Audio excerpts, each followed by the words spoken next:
தனுசு ராசி காலபுருஷனுக்கு 9வது ராசி. இவங்க சாமி கும்பிட்டாலும் சாமி கும்பிடலனாலும் சாமி இவங்க பக்கம் தான் நிற்கும். ஏன்னா இவங்களுக்கு இயல்பாவே குருவினுடைய ஆதிக்கம் பெற்ற ராசியா இருக்கிறதுனால இறைவனுடைய பரிபூர்ண ஆசீர்வாதம் பெற்ற தனுசு ராசிக்காரவங்க. தனுசு ராசிக்கு குரு வந்து 7ல உட்கார்ந்து ராசியை பார்த்துட்டு இருக்காரு. கண்டச்சனி போயிட்டு இருக்கிறதுனால ஹெல்த் ரீதியா சில ட்ரபிள்ஸ் வந்து நிறைய பேருக்கு இருக்கு. சோ வாக்கிங் போகணும், ஜாக்கிங் போகணும், அதே போல ரொம்ப ஃபிட்டா வச்சுக்கோங்க உங்க உடம்ப. அப்பதான் நல்லது. ஏன்னா 10ஆம் இடத்தையும் சனி பார்க்கறதுனால தொழில் ரீதியா சில போட்டி பொறாமைகளும் இருக்கு. சரிங்களா? ஆனாலும் தொழில் ரன் ஆகும். ஏன்னா ராசிக்கு 7ல குரு உட்கார்ந்து ராசியை பார்க்கறதுனால தொழில் நல்லா ரன் ஆகும். லைஃப் பார்ட்னரை கூட வச்சுக்கிடுவாங்க. லைஃப் பார்ட்னரை கூட வச்சுட்டு வா நீயும் சேர்ந்து தொழில் பண்ணுவா, உனக்கு சப்போர்ட் பண்ணுன்னு சொல்லிட்டு அவங்க என்ன பண்ணுவாங்க, லைஃப் பார்ட்னரையும் கூட வச்சுக்கிட்டு தொழில் பண்ணிட்டு இருப்பாங்க. சோ இப்படி ஒரு நல்ல ஒரு பீரியட் தான் போயிட்டு இருக்கு. வருட தொடக்கத்திலே பாருங்க, வருட தொடக்கமே வந்து ரிஷபராசி ரோகிணி நட்சத்திரத்துல வருஷம் பறக்கிறதுனால இவங்களுக்கு சந்திரன் உச்சமாகி 6ஆம் இடத்துல உட்கார்ந்து இந்த வருஷம் பறக்கிறதுனால அதிக அற்புதமான ஒரு நல்ல ஆண்டாகத்தான் இந்த ஆண்டு இருக்கு. அதுல எந்த ஒரு சந்தேகமும் இல்ல. ரோகிணி நட்சத்திரத்துல வருஷம் பறக்குது.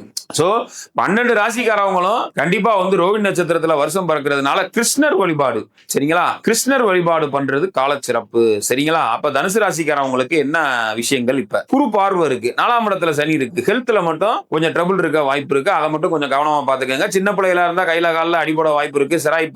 சிராய்ப்பு நடக்கலாம். சரிங்களா? சோ குழந்தைங்களா இருந்தா கொஞ்சம் பார்த்து விளையாடும் போது கொஞ்சம் பார்த்து இருக்கணும். அவ்வளவுதான். வண்டி வாகனங்கள்ல போகும்போது கொஞ்சம் சூதானமா போய்க்கிறணும். ஏன்னா கண்டச்சனி போயிட்டு இருக்கிறதுனால வண்டி வாகனங்கள்ல ஓடுறது ரொம்ப கவனமா போய்க்கிறணும். உடம்ப கொஞ்சம் நல்லா பார்த்துக்கங்க, போதுமானது. ஆனாலும் ராசியை குரு பார்க்கறதுனால பெரிய பாதகம் ஒன்றும் இருக்காது, பயப்பட வேண்டாம். இருந்தாலும் ஜாதக தசாபுத்தி எப்படி இருக்கு அப்படிங்கிறத பார்க்கணும். ஏன்னா ஜாதகத்துல இருக்க தசாபுத்திக்கு ஏற்பதான் உங்களுக்கு நல்லது கிட்டது நடக்க போகுது. ஆனா தனுசு ராசிக்கு பொதுவா இந்த வருஷம் நல்லா இருக்கு. ஜூன் 1ஆம் தேதி வரையும் குருவோட பார்வை ராசிக்கு இருக்கு. அதே போல ஜூன் 2ஆம் தேதி குரு 8க்கு போனாலுமே ராசிநாதன் 8ல போய் உச்சம் அடைகிறாரு. அதனால வந்து ஒன்னும் பயப்பட வேண்டிய அவசியம் இல்ல. ராசிநாதன் பலம் பெறாரு, அவரோட உச்ச இல்லத்துக்கு போறாரு. அப்ப கன்ஃபார்மா தனுசு ராசிக்காரவங்களுக்கு அட்டமத்துல குரு உச்சமானாலும் ராசிநாதன் உச்சம் பெறதுனால கண்டிப்பா அந்த வருடம் பூராமே தனுசு ராசிக்காரவங்களுக்கு அதி அற்புதமான நல்ல வருடம். சொத்து சுகம் சேர்றதுங்கிறது, சரிங்களா, சொத்துக்களை வந்து நம்ம ஒரு சொத்தை வித்து இன்னொரு சொத்தை வாங்கணுங்கிறது, அல்லது ஏற்கனவே சொத்து மூலமா கடன் வாங்கியிருந்தாங்கன்னா அந்த கடனை அடைக்கிறதுங்கிறது, இந்த மாதிரி பாசிட்டிவான நல்ல பலன்கள் தான் தனுசு ராசிக்காரவங்களுக்கு சொல்லப்பட்டிருக்கு. இந்த வருஷம் நல்லாவே இருக்கு தனுசு ராசிக்காரவங்களுக்கு.